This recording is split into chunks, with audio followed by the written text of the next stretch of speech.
ब्रह्मपुर पुरातन प्रकाश महलर 60 लाख टंका व्यय सोमवार यार शुभ उद्घाटन हो जाइछि। आंध्र भाषा विवर्धनी समाजम सहयोग में अनुष्ठित उद्घाटनी उत्सव में मुख्य अतिथि रूपे ब्रह्मपुर विधायक डॉक्टर रमेश चंद्र चा पट्टनायक, सम्मानित अतिथि भावे राज्य बीजेडी उपसभापति चंद्रशेखर साहू, बीडीए अध्यक्ष सुभाष महारणा, बीसीसी बैंक सभापति अलेख चौधरी, बीजेडी नेता पी भीमुडू, टी गोपी, पी आशाराणी प्रमुख जोगदे कार्यक्रम को उद्घाटन करथिले।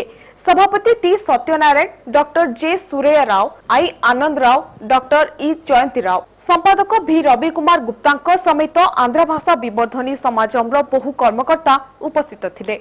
Gopi is never considered the oldest member of this Samajam, or the host of this club, so kindly occupy them.